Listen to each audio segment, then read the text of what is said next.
तुम्ही जर सरकारी नोकरीच्या शोधात असाल तर ही रील तुमच्यासाठी आहे। मुंबई हायकोर्टात क्लर्क पदासाठी भरती प्रक्रिया राबवण्यात येते।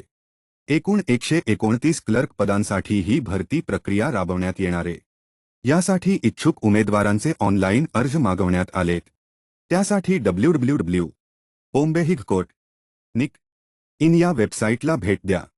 वेबसाईटवर न्यूज अँड इव्हेंट्स या सेक्शनवर क्लिक करा। यानंतर application are invited for the post of clerk या लिंकवर क्लिक करा। अप्लाय ऑनलाईन वर क्लिक करून तुमची माहिती भरा। क्लर्क होण्यासाठी तुमच्याकडे डिग्री असणं आवश्यक आहे। यातही लॉ डिग्री असणाऱ्यांना प्राधान्य असणार आहे। या भरतीसाठी इंग्रजी टायपिंग 40 शब्द प्रति मिनिट असे सर्टिफिकेट असणं आवश्यक आहे। तर 5 फेब्रुवारी 2025 ही अर्ज करण्याची शेवटची तारीख आहे। जे कुणी कोर्टात काम करण्यासाठी इच्छुक आहेत त्यांना ही रील शेअर करा आणि टाइम्स नाऊ मराठीला फॉलो करा।